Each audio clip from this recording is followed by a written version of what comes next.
할렐루야. 저는 말씀사랑교회 정경수 목사입니다. 오늘은 특별한 순서를 갖습니다. 설교라기보다는 성경 공부, 짧은 성경 공부에 해당하는 그런 시간을 갖고자 합니다. 자, 오늘 함께 은혜 받으실 말씀의 제목은 선을 행하지 아니하면, 부제목으로 죄의 정체와 그를 이기는 선행, 이렇게 해서 말씀을 준비했습니다. 자, 설교 제목 같지만 오늘 성경 공부 내용이라고 생각하시면 됩니다. 본문 말씀은 창세기 4장 전반부인데요. 1절에서부터 15절까지의 내용을 가지고 함께 성경을 봉독하면서 은혜를 나누겠습니다. 1절 보니까 아담이 그의 아내 하와와 동침하매 하와가 임신하여 가인을 낳고 이르되 내가 여호와로 말미암아 등남하였다 하니라. 그가 또 가인의 아우 아벨을 낳았는데 아벨은 양치는 자였고 가인은 농사하는 자였더라. 이렇게 아주 순탄하게 이야기가 진행되고 있죠. 물론 에덴 동산에서 쫓겨나고 그리고 밭을 갈면서 땅을 갈면서 이마에 땀이 흐르는 그러한 수고를 하여 먹고 사는 그런 형편이었지만, 가정이 이루어졌고 거기 아담과 하와 사이에 가인과 아벨이 태어났고 그들이 이미 성장해서 아벨은 양치는 자였고 가인은 농사하는 자였더라 그랬어요. 어떻게 보면은 가인이 자기 아버지 아담의 일을 더 많이 물려받은 셈이죠. 아담은 애초에 에덴 동산의 그 동산직이었어요. 하나님께서 그 동산을 잘 관리하고 지키고 꾸며나가도록 그렇게 위임을 하셨던 그런 사람이었죠. 그래서 아인이 아버지의 일을 더 가깝게 물려받고 지내는 그런 상태였는데, 3절 보니까 세월이 지난 후에 가인은 땅의 소산으로 제물을 삼아 여호와께 드렸고, 자기는 나름대로 땅을 가꾸고 농사를 짓고 하는 사람이니까 자기가 농사진 그 소산물의 좋은 부분을 하나님께 예물로 드렸다는 말씀이죠. 그리고 4절 아벨은 자기도 양의 첫 새끼와 그 기름으로 드렸더니 여호와께서 아벨과 그의 제물은 받으셨으나 5절 가인과 그의 제물은 받지 아니하신지라. 가인이 몹시 분하여 안색이 변하니. 자, 여기 와서는 이제 갑자기 그 상황이 돌변합니다. 3절 보니까 가인은 땅의 소산으로 제물을 드렸다 그랬고, 4절 보니까 아벨은 자기도 양의 첫 새끼와 그 기름으로 드렸더니. 자, 둘의 직업이 하는 일이 앞에 소개되어 있지 않았습니까? 그러니까 자기의 하는 일 그대로 그 자기 하는 일에 복 주신 하나님께 감사하기 위해서 예물을 드렸는데, 가인은 땅의 소산물로, 당연하죠. 그리고 아벨은 양을 치는 자였으니까 그 양의 첫 새끼와 그 기름으로 하나님께 화제를 올려드렸던 것 같아요. 번제를. 자, 그런데 의외로 여호와께서 4절 끝에 보니까 아벨과 그의 제물은 받으셨으나 5절 가인과 그의 제물은 받지 아니하신지라. 하나님께서 차별을 하신 것 같은 그런 구절이 나와요. 그러니까 결과적으로 아벨의 제사는 하나님이 받으셨고 가인의 제물은 받지 않으셨다는 거예요. 그렇게 되니까 5절 하반절에 가인이 몹시 분하여 안색이 변하니, 안색이 변했다 그랬어요. 그 정도로 이 가인은 하나님께서 자기를 인정해 주시고 자기 예물을 받아주시고 그걸 기대했던 거예요.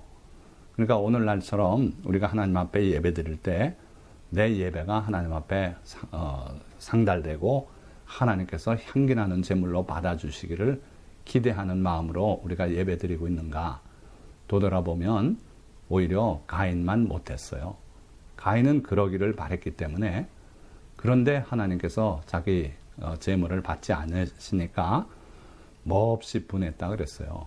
그러고 안색이 변했다 그랬어요. 자, 그때 하나님께서 자비로우시고 은혜로우신 하나님께서 가인에게 말씀을 하십니다. 이게 또 은혜예요. 그러니까 우리가 뭔가를 실패하고 낙담해 있고 또는 억울해서 얼굴빛이 분하고 잠이 안 오고 막 이럴 때 하나님께서 나 몰라라 좀 겪어봐라. 인생은 다 그런 거다. 그렇게 두시질 않으시고 우리에게 말씀하시더라는 거예요. 그래서 6절 보니까 여호와께서 가인에게 이르시되 내가 분하여 함은 어찌됨이며 안색이 변함은 어찌됨이냐. 하나님께서 다가오셔서 위로의 말씀을 지금 하고 계신 거예요. 왜 그러니?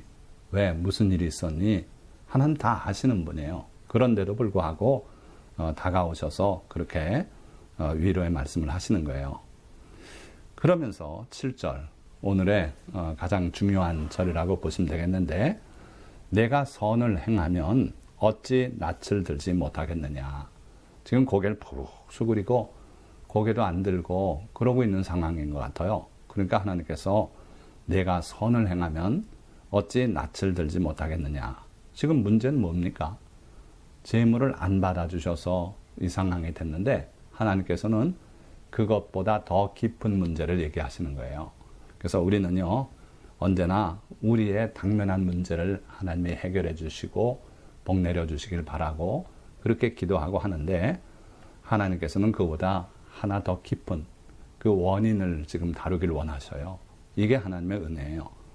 자, 그러시면서 선을 행하지 아니하면 죄가 문에 엎드려 있느니라.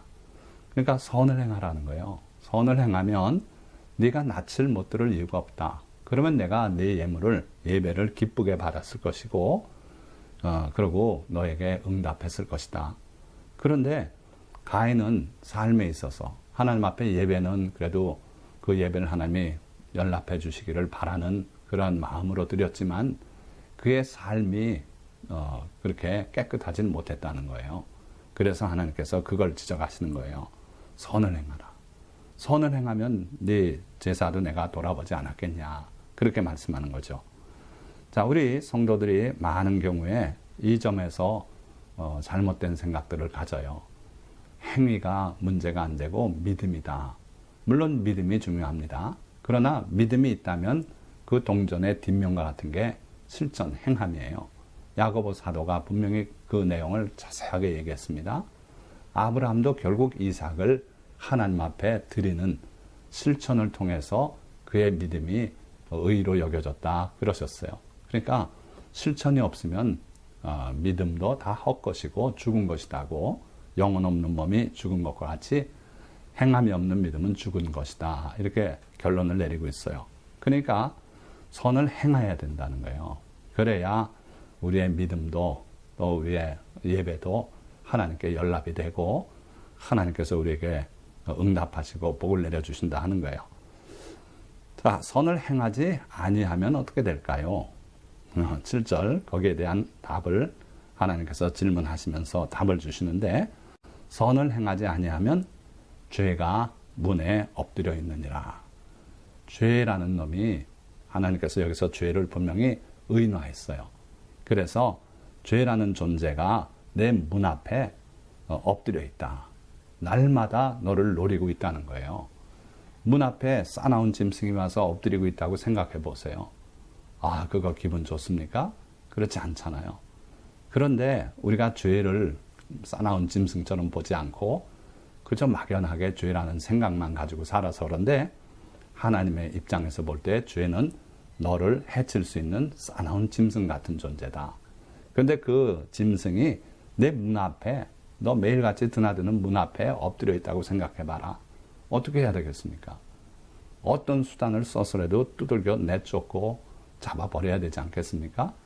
그런데 우리 성도들이 죄를 그렇게 무섭게 여기지 않고 경히 여기는 경향들이 있어요. 그래서 그 죄를 그냥 방치하고 또 이 정도야 하나님이 봐주시겠지 하면서 죄의 일상화가 이루어지는 것 같습니다. 근데 하나님께서는 그렇게 그걸 허용치 말라는 거예요.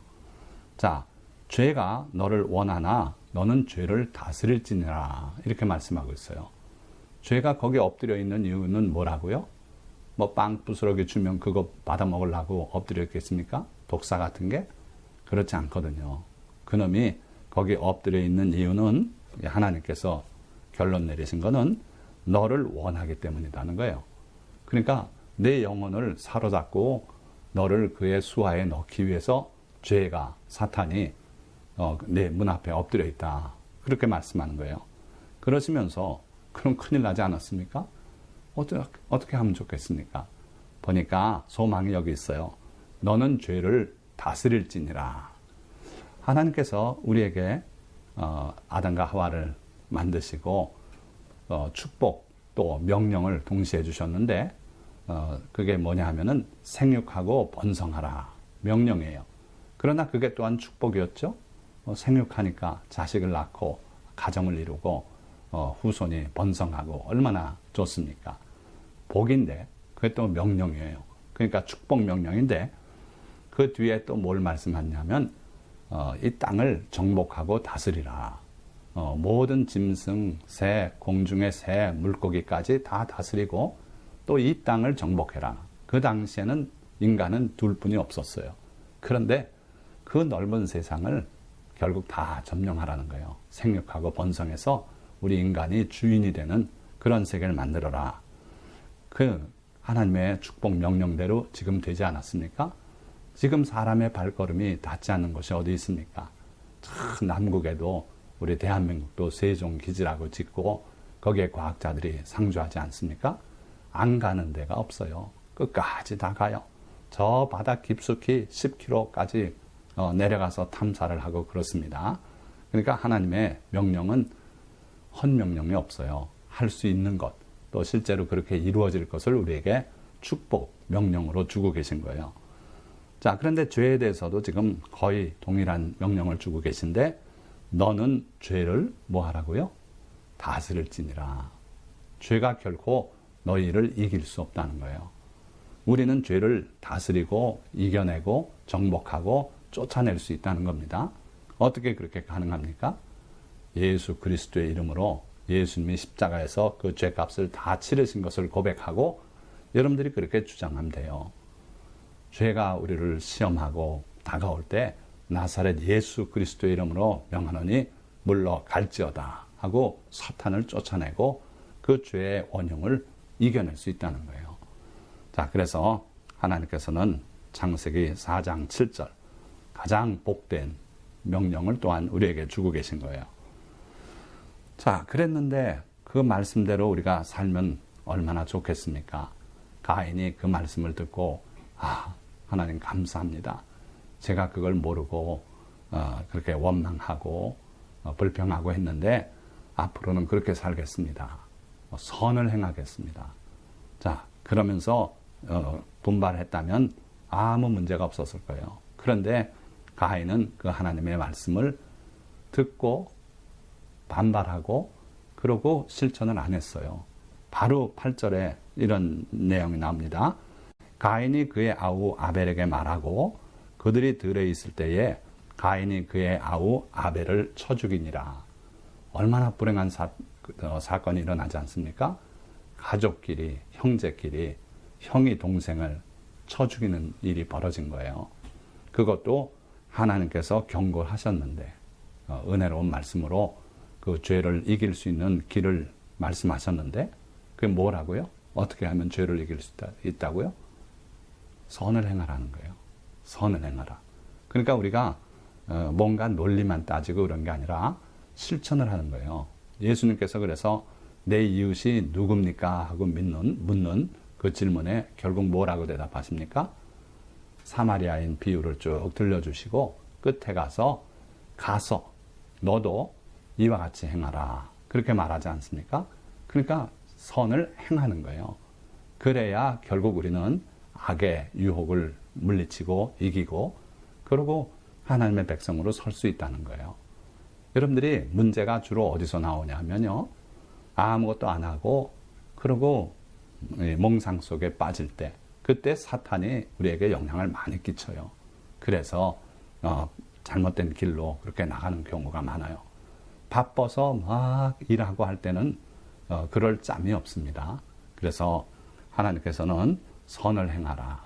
그렇게 못된 생각하고 억울하다는 생각하고 비참하다는 생각하고 울고 있고 원망하고 그러면은 시험에 든다는 거예요. 그래서 우리가 좀 슬픈 일, 억울한 일, 납득이 안 되는 일, 그런 일을 만났을 때도 해야 할 일은 선을 행하는 거예요. 그러니까 뭔가 할 수 있는 선한 일을 찾아내서 나보다 더 못한 사람을 도와주고 그렇게 하는 것이 악을 이길 수 있는, 죄를 정복할 수 있는 바로 핵심 비법이 된다는 거죠. 자, 그래서 정말 안타깝게도 그 가인이 인류 최초의 살인자가 돼서 자기 동생 아벨을 쳐 죽였어요. 자, 또 하나님께서 아까도 제물을 받지 않으셔서 속상해할 때 다가와서 말씀하신 것처럼 9절에 보니까 또 가인에게 말씀하러 오셨어요.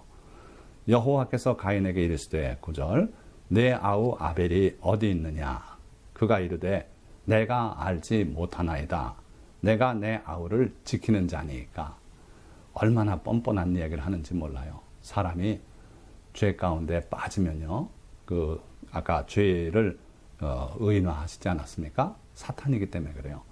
그 사탄의 도구가 돼버리면요, 그 다음에는 회개도 없고, 그리고 양심이 마비가 돼버려요. 그래가지고 사랑의 하나님께서 내 아우 아벨이 어디 있느냐 하고 물으실 때 그때라도 회개하고, 하나님, 제가 하나님의 말씀대로 살지 못해서 큰 실수를 범했습니다. 제 아우를 그냥 쳤는데 어떻게 아우가 쓰러지면서 그냥 죽어버렸습니다. 그렇게 회개했더라면 아마 그 죄를 하나님께서 많이 경감시키고 용서하셨을 거예요. 그런데 여기 대답을 보니까 내가 알지 못합니다. 모릅니다. 하면서 더군다나 하나님께 거짓말로 대들어요. 내가 내 아우를 지키는 자니까. 이게 죄의 속성입니다. 죄 지은 사람은요, 많은 경우 죄를 회개하지 않고 오히려 자기 타당화를 하면서 덤벼든단 말이에요. 이게 바로 죄의 속성이에요. 그 가인이 보여준 모습이 꼭 그겁니다. 자, 그러니까 하나님께서 이르시되 10절 내가 무엇을 하였느냐? 내 아우의 핏소리가 땅에서부터 내게 호소하느니라. 하나님을 어떻게 속입니까? 하나님께서 이미 다 아신 거예요. 내가 무엇을 했느냐? 벌써 저지른 일을 묻고 계신 거예요. 내 아우의 핏소리가 땅에서부터 내게 호소하느니라. 의인의 피가 하나님께 호소하는 힘이 있다 그랬어요. 그래서 그 영혼은 하나님께 하나님의 품으로 안겼겠지만 그 피는 땅에서 부르짖고 있어요. 그래서 이 땅이 피로 인해서 더러워지는 일이 없어야 돼요. 억울한 죽음을 당한 사람이 없어야 된다는 겁니다. 자, 나아가서 11절 땅이 그 입을 벌려 내 손에서부터 내 아우의 피를 받았은즉 내가 땅에서 저주를 받으리니. 자, 동생이 죽으면서 흘린 피가 그게 그냥 사라진 게 아니다. 땅이 그걸 받았다. 이건 상징적인 거죠. 하나님께서 손을 벌려서 그 억울한 피를 받고 기억하셨다는 거예요.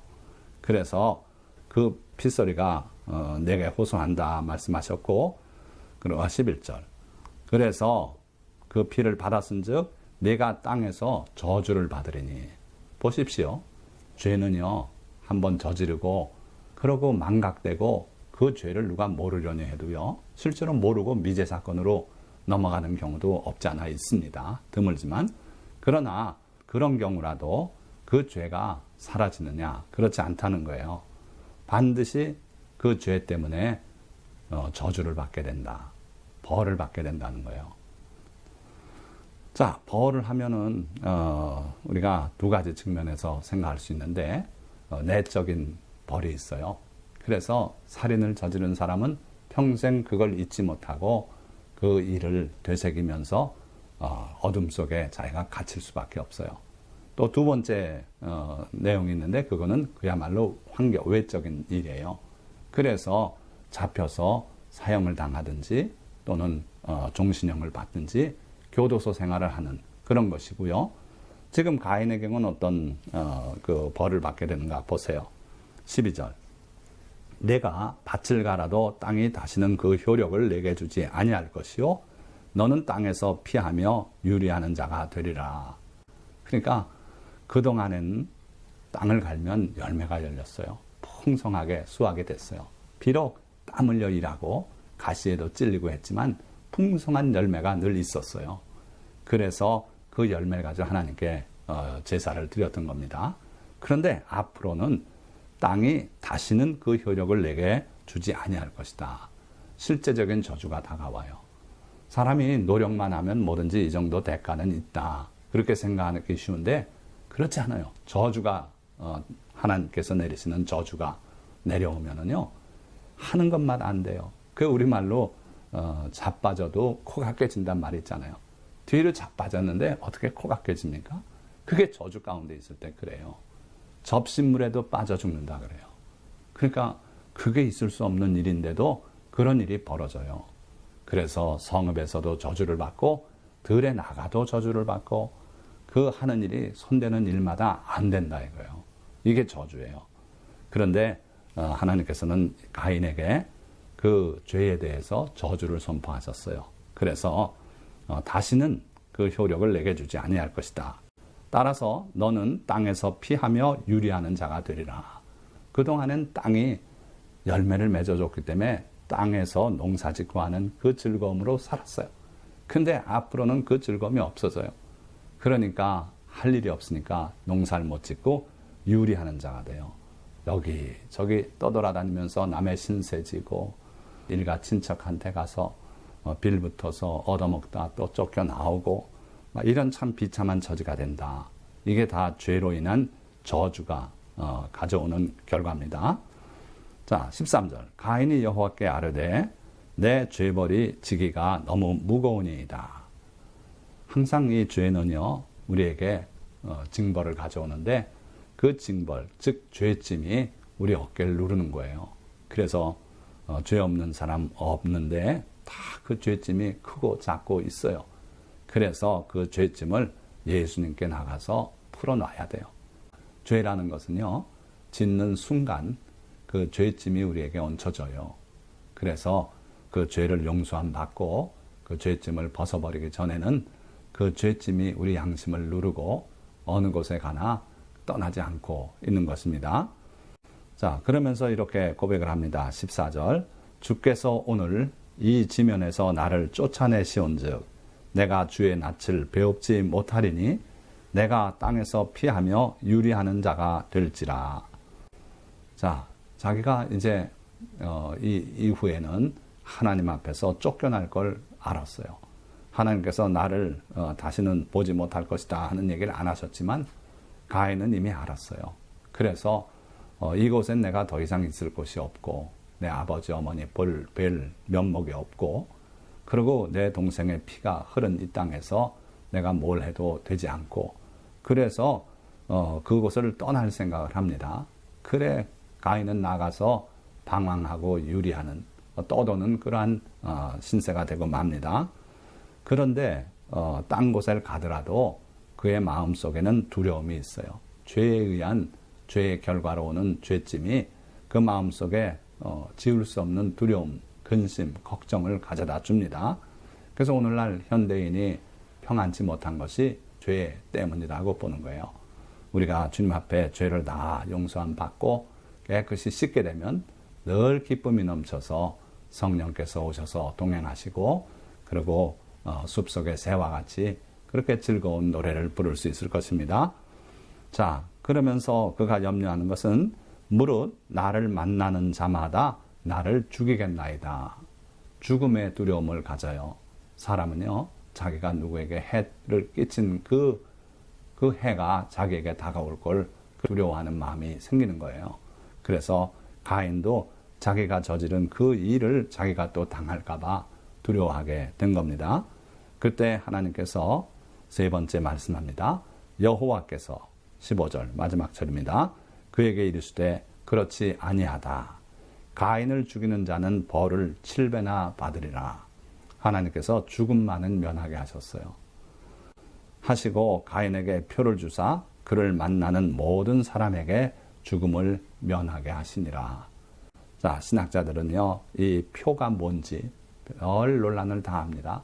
그러나 이게 누구나 볼 수 있게 주신 그런 표인지 아니면은 영적으로 그에게 주신 표적인지 그건 알 수 없어요. 그러나 어떻든 하나님께서 그를 만나는 사람이 죽일 수 없도록 그렇게 표를 주셨다 그랬어요.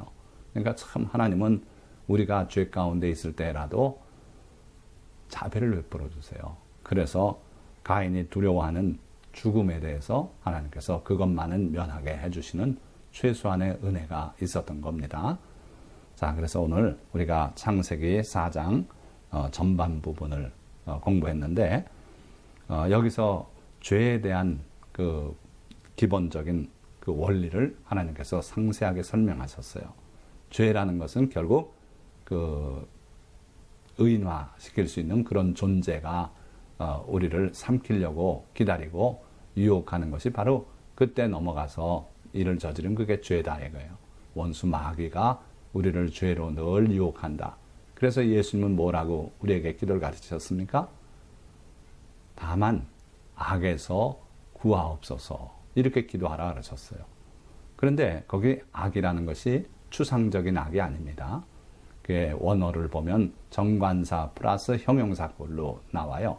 그럼 그게 곧 악한 자라는 뜻이에요. 그래서 예수님도 우리에게 그 악, 즉 죄의 근원은 바로 그 악한 자다. 사탄이다. 원수다. 원수마귀다. 그래서 그 악에 빠지지 않도록, 악의 손아귀에 잡히지 않도록 기도하라고 그렇게 가르쳐 주신 거예요. 그러니까 여러분들이 죄와 하나가 되지 않고 죄를 정복하고 이기고 승리하는 삶을 사시려면은 늘 하나님 앞에 예수님의 그 가르치신 기도대로 악한 자의 손에 잡히지 않게 해주십시오 하고 기도하고, 그러고 우리가 해야 될 것은 선을 행하는 거예요.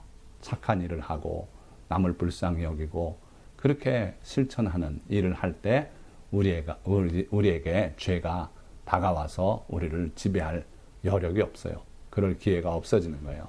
그래서 여러분들은 죄는 선행으로 착한 행실로서 이기고, 그리고 주님의 은혜 안에서 승리하며 사는 모든 성도님들 되시기를 주님의 이름으로 축원드립니다.